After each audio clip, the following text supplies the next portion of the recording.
Je te souhaite la bienvenue sur mon podcast Off the Mat. Mon intention est de te partager ici les clés précieuses que j'ai reçues du yoga pour apprendre à m'aimer, reprendre confiance en moi, cultiver mon équilibre, ma paix intérieure chaque jour.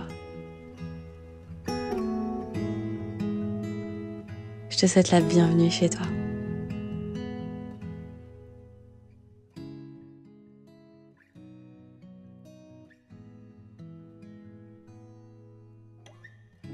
Ce mois-ci, on va plonger dans un voyage autour des ouvertures de cœur sur le studio.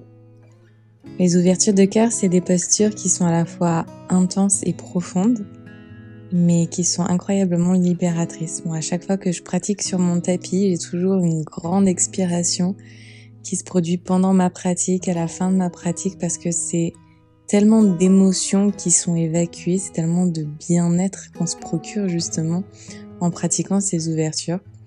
Et c'est un peu le thème du coup qui va nous accompagner pendant tout ce mois sur le studio et du coup avec ce podcast d'ouverture de mois. Le programme du mois, il va te guider avec douceur et écoute pour t'aider à créer de l'espace dans le haut de ton corps, pour te permettre à ton rythme de délier les tensions et les résistances qui sont encore latentes. Blooming Back Band, c'est un programme mensuel, donc de 30 jours, dans lequel tu vas retrouver des nouvelles séances préenregistrées, mais aussi des séances live à mes côtés que tu pourras ensuite redécouvrir en replay, et notamment si tu ne peux pas participer en live. Comme ça, tu pourras refaire la séance encore et encore. Le thème donc du mois, tu l'auras compris, c'est la reconnexion au corps et au corps défini de manière globale, on va dire. Le corps, pas uniquement physique, mais le corps aussi émotionnel, spirituel. Et finalement, en parvenant justement à retrouver ce tout que l'on est par le mouvement, on peut se reconnecter à son intuition, on peut se reconnecter à son être véritable, on peut réapprendre à se connaître, réapprendre surtout à s'aimer et agir dans sa vie avec davantage de liberté, mais surtout d'amour envers soi-même. Il y a de ça plusieurs mois, je suis partie en voyage à New York, un petit peu sur un coup de tête, parce que j'avais besoin de m'évader. C'est pas parce que mon quotidien me pesait, mais c'était plutôt parce que j'avais la sensation d'entendre un appel. À ce moment-là, je me suis sentie hyper désalignée, et en particulier désalignée, j'ai envie de dire de 90% des relations proches que j'entretenais, parce que c'était des relations que j'entretenais un petit peu par habitude. Moi, j'avais grandi, mais mon environnement, lui, il était resté le même. Et à ce moment-là, en fait, j'ai réalisé que j'avais besoin d'espace. J'avais besoin d'espace pour me retrouver et j'avais besoin d'inconfort pour me redécouvrir. J'avais finalement en fait besoin d'initier consciemment des situations que je savais me seraient inconfortables parce qu'au plus profond de moi-même, je savais à quel point ce seraient des expériences qui me nourriraient et qui nourriraient ma créativité autant que ma quête de transformation. Donc j'ai sauté dans cet avion parce que j'étais convaincue que j'allais exactement là où j'étais censée aller. Et finalement, j'ai fait un grand bond dans l'inconfort. Et c'était parfaitement inconfortable parce que je me suis sentie élève, je me suis sentie enfant, je me suis sentie seule, je me suis sentie petite. J'ai ressenti à nouveau la peur, j'ai ressenti à nouveau le doute. Et par-dessus tout, je me suis sentie à nouveau vivante.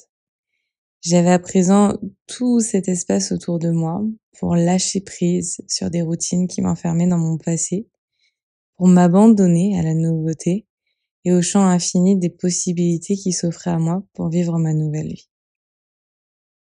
Des signes et des belles rencontres, il y en a eu beaucoup.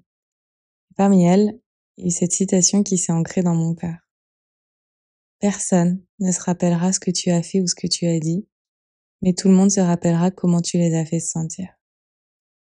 Les mots ont résonné si fort que j'ai eu la sensation que c'était exactement la raison pour laquelle j'étais venue ici. Pour entendre ces mots. Pour me rappeler pourquoi j'existais ici. Pour me reconnecter à mon pourquoi, pour me reconnecter à l'essence et à la graine. Et depuis cette intention sincère et profonde, dérouler la suite naturelle de mon histoire. Alors l'esprit apaisé et calme, parce que consciente à présent de ce qui importait, de ce qui importait moins aussi, et de ce qui m'importait le plus.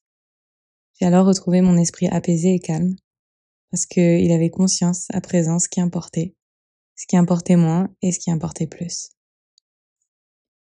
La seule chose qui fasse sens pour moi, c'est que mes actes et mes mots fassent écho et diffusent auprès de chacun ce sentiment d'appartenir. Et par-dessus tout, ce sentiment d'être aimé.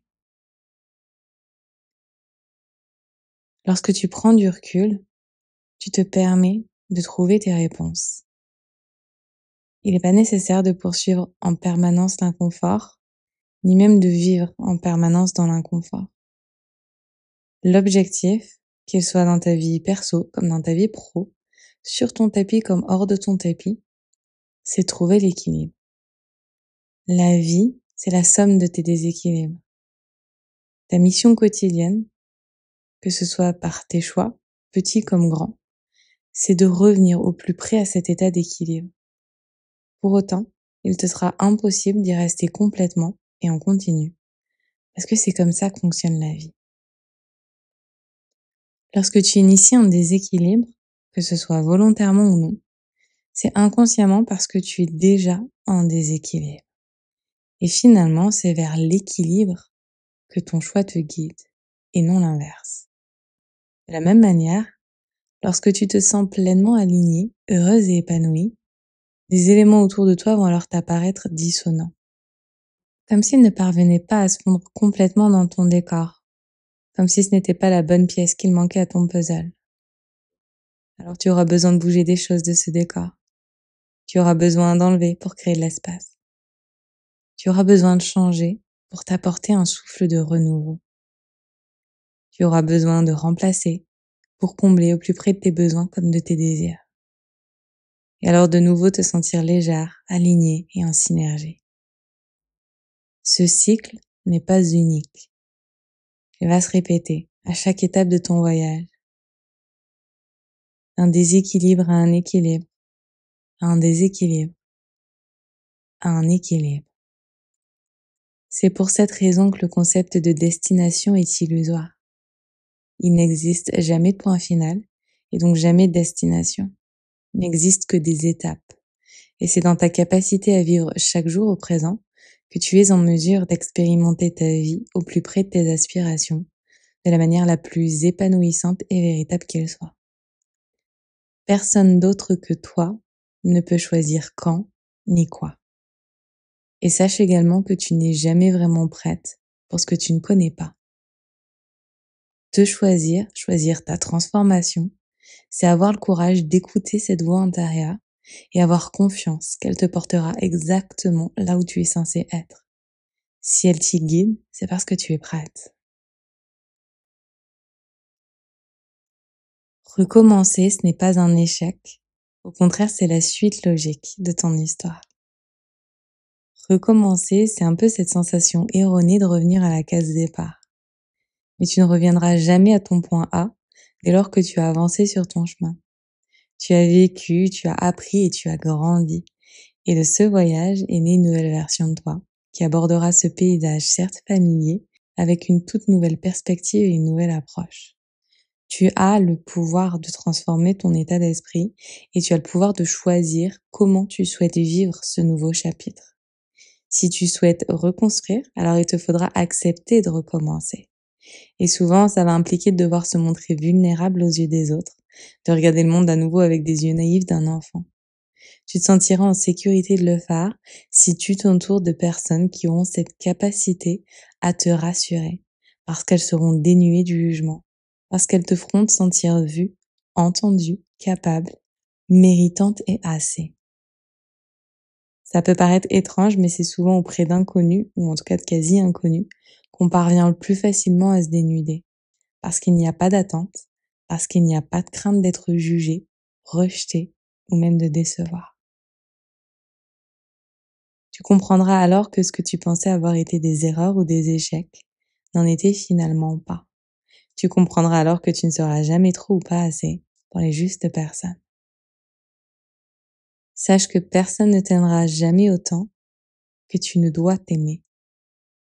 Je suis convaincue que la grande mission de mon âme dans cette vie, c'est celle d'apprendre à m'aimer. Je parle de plus grande mission parce que c'est la plus grande des difficultés que je rencontre sur mon chemin. Ce voyage avance, mais il est long. Il est lent. Il est un processus qui prend du temps. Parfois, je fais un pas en avant et parfois deux en arrière. Les fils se mêlent, les fils s'entremêlent. J'apprends de mes erreurs et je comprends finalement que, à force de trop vouloir donner, à force de trop vouloir aimer, j'oublie de me donner et j'oublie de m'aimer. Peut-être en pensant inconsciemment que je recevrai tout cela un jour. Non seulement on ne peut attendre d'autrui pour vivre, mais plus fondamentalement, il faut avant tout être capable de recevoir pour recevoir. Il faut s'autoriser à recevoir et il faut comprendre que l'on mérite de recevoir. Alors, la première étape n'est-elle finalement pas là? Celle d'être le premier amour de sa vie. L'âge, l'expérience, la lassitude parfois ont su adoucir les angles piquants de ces obstacles parfois insoupçonnés. Malgré tout, j'apprends à mon tour que moi aussi, j'ai le droit. Non pas de mériter, mais simplement d'être et de recevoir. Exactement pour qui je suis. Sans rien faire, sans rien prouver, simplement en étant. C'est un peu comme si, année après année, m'aimer devenait de plus en plus simple et naturel. Comme si je commençais petit à petit à saisir les règles du jeu. Vous savez, on dit souvent que pour un jour être aimé, amoureusement, amicalement, fraternellement, il faut d'abord savoir s'aimer. Et je crois que c'est pas totalement erroné comme information. Parce que si je suis capable de voir ma beauté, de saisir mes qualités, d'apprécier mon sourire autant que mes larmes, mes défauts et mes colères, alors je saurai. Je saurai que ma valeur est grande et qu'elle est respectable. Et en sachant tout cela, alors, il me sera impossible de faire entrer dans ma vie quelqu'un qui ne me mérite pas. Et en sachant tout cela, alors il me sera enfin possible de recevoir. La force douce, c'est cette capacité à mener avec autant de grâce que de puissance pour joindre la douceur au courage. Il ne s'agit pas de gagner, il ne s'agit pas de dominer, encore moins de contrôler. Il s'agit de s'abandonner au présent, de lâcher prise sur le passé autant que sur le futur.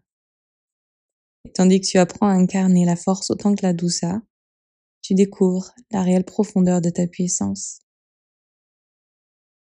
La force douce, c'est embrasser les phases silencieuses de ta force, ta manière d'avancer dans ta vie, avec intention plutôt qu'avec force. Tu disposes en toi d'un vaste réservoir rempli de courage. Alors apprends à répondre plutôt qu'à réagir.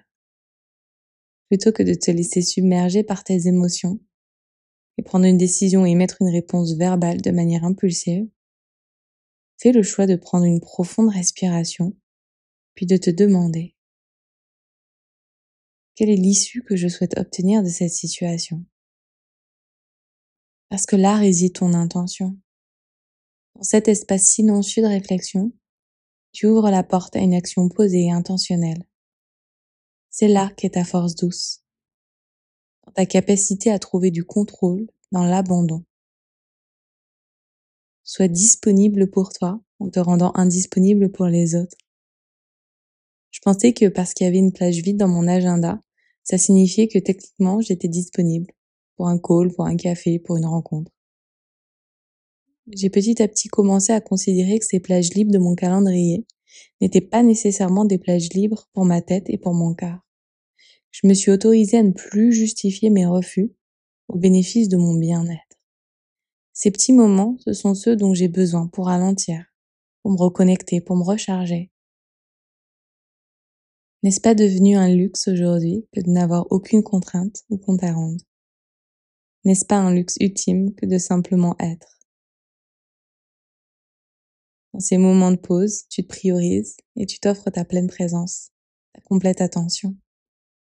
Apprendre à dire non aux autres, c'est apprendre à se dire oui à soi. Dans les situations difficiles où tu as tendance à vouloir faire preuve de force, vois comment tu peux te donner une approche plus douce, plus gracieuse et plus tempérée. Comment puis-je faire preuve de davantage de compassion envers cette situation et cette personne? Faire preuve de compassion, de bienveillance, ça signifie trouver ce juste équilibre entre l'empathie et les limites qui sont les tiennes.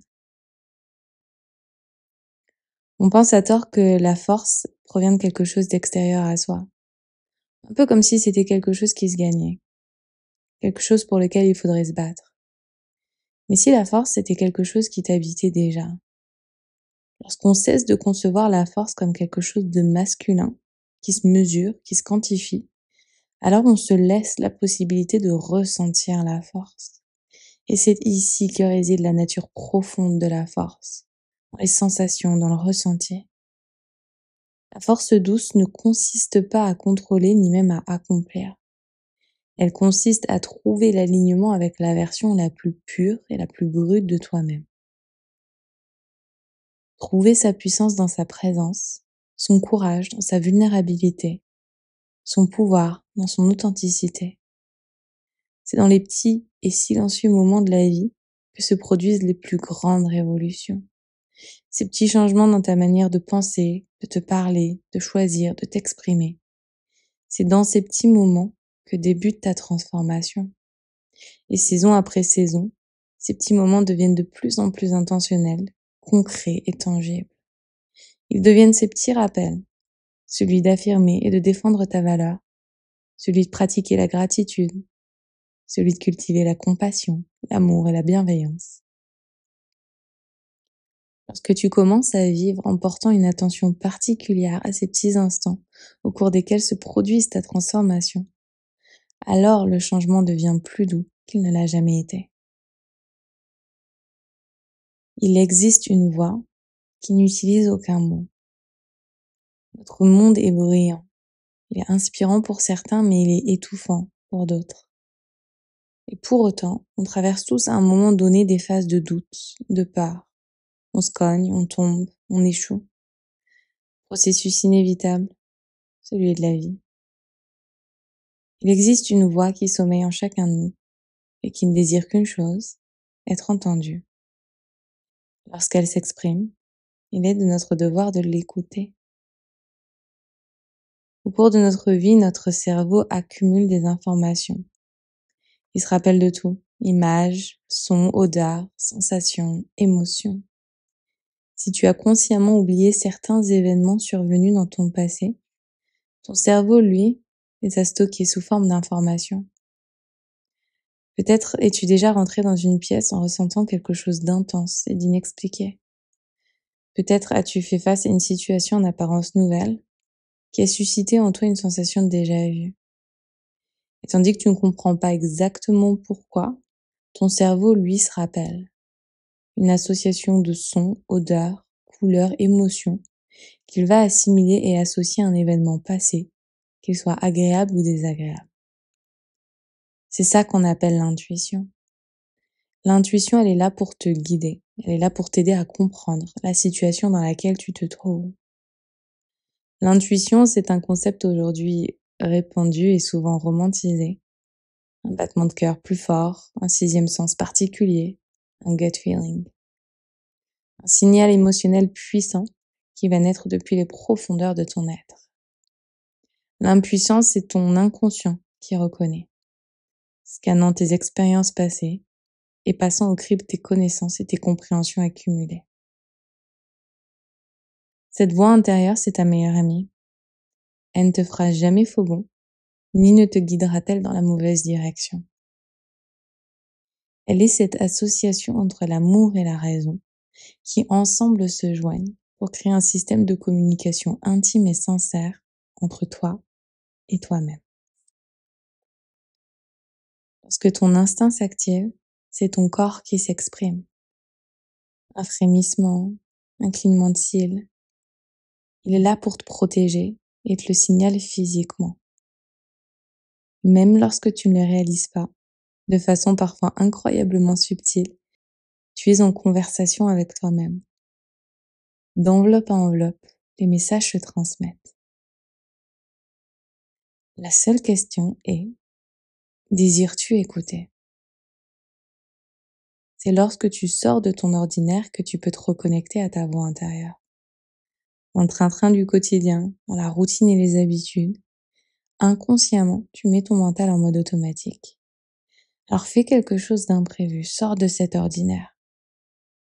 Si ton intuition est dormante, ça te permettra de la réveiller à nouveau. En réactivant ton attention, tu réactives ton mode alerte. Fais quelque chose qui contraste avec ce dont tu as l'habitude. Change d'itinéraire dans ton trajet habituel. Commande une boisson différente de celle dont tu as l'habitude. Regarde ta vie sous un angle nouveau. Comment ce changement d'habitude se fait-il se sentir? C'est dans le silence et la quiétude de la solitude que je parviens à me reconnecter à mon intuition et à ma créativité. C'est lorsque je fais taire les bruits environnants, matériels comme émotionnels et énergétiques, que je suis en mesure d'entendre cette conversation murmurée entre mes différentes enveloppes. C'est uniquement lorsque tu crées les conditions parfaites pour écouter que tu peux entendre.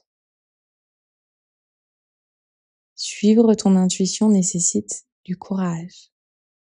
Ton intuition ne te poussera pas toujours, voire jamais, dans les directions qui sont les plus confortables, en tout cas les plus évidentes. Elle te poussera le plus souvent à conquérir tes peurs et tes doutes et à embrasser l'incertitude et l'inconnu.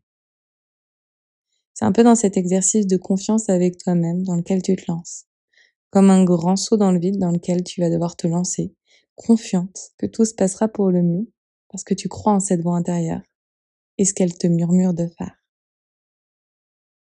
Croire en ton intuition, c'est croire en toi. Ton intuition, c'est cette lumière qui va illuminer les pièces sombres de ton intérieur. C'est ton phare, c'est ta boussole. Apprends à t'aimer en acceptant la lumière autant que l'ombre.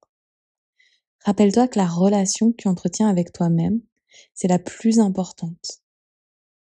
C'est seulement lorsque tu t'aimes et t'acceptes exactement tel que tu es, que tu peux aimer et que tu peux accepter les autres exactement tels qu'ils sont. Comprends et accepte ton passé. Tout ce que tu as vécu au cours de ta vie t'a mené exactement là où tu te trouves aujourd'hui et a contribué à construire la femme forte et courageuse que tu es devenue. Aucune expérience n'est un regret, elle est un enseignement, elle est une pièce de ton puzzle. Pardonne-toi parce que l'imperfection n'existe pas. Quelles que soient les erreurs que tu penses avoir commises, elles sont tes leçons de vie. Si tu les as faites à l'époque, c'est parce que tu ne savais pas. Alors cesse de te comparer aux autres, cesse de te comparer à leur chemin, parce que la comparaison est voleuse de joie. Accueille tes émotions, autorise-toi à pleurer sans honte ni culpabilité. Plus tu te libères, plus tu te sentiras légère et spacieuse. Pleurer, ce n'est pas un signe de faiblesse, bien au contraire. Les personnes les plus fortes, ce sont les personnes les plus sages. Elles sont capables de dévoiler leur part de lumière au monde et à elles-mêmes, autant que leur part d'ombre, conscientes qu'elles sont ce magnifique tout. Accepte les jours plus difficiles parce que même si la société parfois essaie de nous convaincre du contraire, personne nage dans la joie et la quiétude 24 heures sur 24, 7 jours sur 7. Peu importe les privilèges dont tu bénéficies chaque jour, tu as toi aussi le droit de traverser des phases plus sombres et difficiles que d'autres.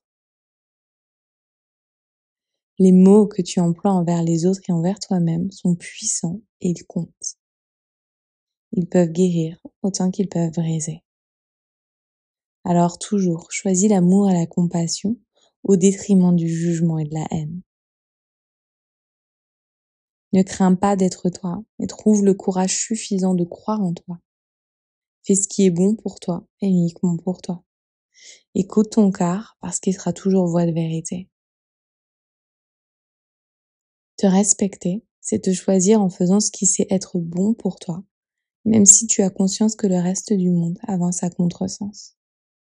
Faire preuve de compassion envers toi-même, c'est relâcher la résistance que tu as tendance à nourrir par peur et par manque de confiance en toi. Le bonheur n'est pas une récompense. Pendant très longtemps, où le bonheur me manqua cruellement, je me suis posé ces questions un peu comme des pistes de réflexion. Pourquoi est-ce que tu es si malheureuse? Et pourquoi tu te rends aussi malheureuse? Qu'est-ce que le bonheur? Est-ce que c'est quelque chose que je dois trouver ou est-ce que c'est quelque chose que je dois créer? Comment? Est-ce que le bonheur se mérite? Si oui, qu'est-ce que je dois faire pour le mériter? Parce que finalement, c'est un peu vers lui qu'on se tourne perpétuellement dans notre quête vers le bien-être, que ce soit consciemment comme inconsciemment. Le bonheur peut paraître quasi illusoire lorsqu'on le place comme destination. Dans cette notion de quête repose celle du voyage, entre un point A et un point B. Certes, la vie est un voyage, mais la trajectoire est-elle vraisemblablement linéaire, voire même circulaire? Le voyage ne serait-il pas simplement d'être ici et maintenant, sans point de départ ni point d'arrivée? Le bonheur est encore plus intangible lorsqu'on le place au rang de récompense.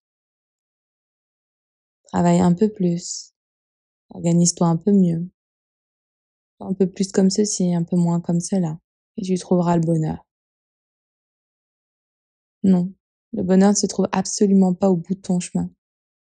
Le bonheur, il est ici, juste ici, sous tes yeux, caché dans les coins où ton regard oublie de se porter. Le bonheur, c'est ce petit cadeau que tu peux te faire chaque jour, dans les instants les plus ordinaires et dans les choix les plus simples. Le bonheur est ici et disponible parce qu'il est abondance. Imagine le bonheur comme quelque chose de simple et d'accessible, plutôt que comme quelque chose de rare et d'inaccessible. Quelque chose pour lequel tu n'as pas besoin de te battre ou de lutter pour l'obtenir. Quelque chose qui est disponible en illimité pour tous et à chaque instant. Une vie heureuse, c'est une vie dans laquelle tu profites des instants présents, profondément consciente que ce présent renferme toute la richesse que tu recherches et dont tu as besoin. Si je te dis que le bonheur se cache dans les petits rituels, dans les petits changements, dans les échanges, les partages, les rencontres, les connexions, dans l'espace et dans l'environnement dans lesquels tu choisis d'être et de grandir, pour leur douceur et non pour leur perfection. La vie est bruyante, elle est agitée. Alors c'est dans ces petits instants de pause que tu peux trouver la paix et la joie. Ils te reconnectent à ce qu'il y a de plus honnête et de vrai, à ce qu'il y a de plus vivant, vibrant et savoureux.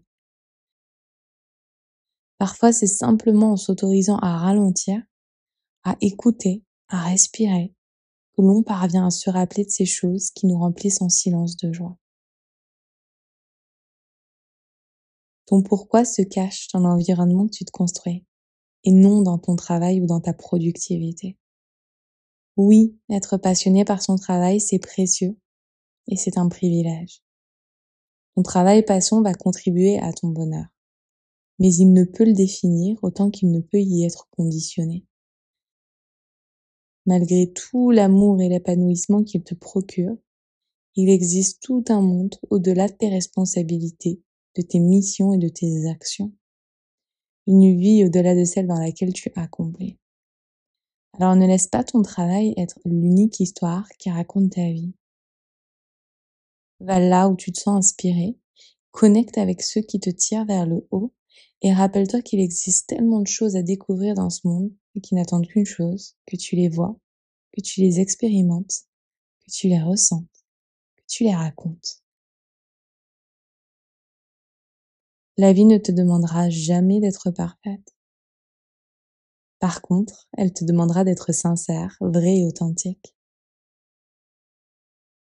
Tu ne te rappelleras pas des projets que tu as accomplis. Tu te rappelleras surtout des rencontres et des connexions qui auront su nourrir ton âme et réconforter ton cœur. Passe du temps avec ces personnes-là, celles qui savent t'écouter, celles qui savent te rappeler sans aucun doute que tu n'es pas seul. La perfection, c'est un mythe.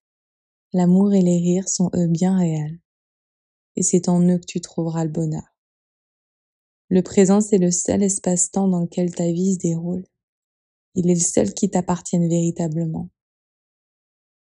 Cesse d'attendre la joie dans le futur ou de la conditionner à des choses qui appartiennent à ton passé. La joie, elle est ici, en étant pleinement présente, tu l'y invites. Les moments que tu savoures ici et maintenant sont ceux que tu chériras demain. Alors ce mois-ci, c'est une invitation à te reconnecter à toi-même pour te permettre de te créer une vie riche, complète et suffisante. En te reconnectant à ton cœur, tu peux te reconnecter à ta joie. Autorise-toi à être en construction, à créer ta curiosité, lance-toi des challenges, apprends tes erreurs plutôt que de t'en blâmer. Je n'ai jamais autant grandi que lorsque j'ai cessé de m'auto-flageller ou de me victimiser pour des choses ou des situations pour lesquelles je ne pouvais pas savoir. Faire preuve de douceur et d'empathie envers soi-même, c'est la plus grande forme de sagesse et ainsi de transformation. Alors peut-être est-ce là le plus grand des cadeaux que tu puisses t'offrir dans ce voyage vers l'éclosion. La permission d'une vie heureuse, ici, exactement telle qu'elle est, maintenant. Rappelle-toi, le bonheur n'est pas une quête, mais le reflet de tes choix. Il se trouve dans ta manière de vivre, d'agir et d'aimer. Le plus beau cadeau que tu puisses t'offrir, c'est celui d'une vie abondante. Non pas parce qu'elle est parfaite, mais parce qu'elle est vraie, sincère et honnête. Le bonheur n'est pas seulement dans l'être, il est aussi dans le devenir.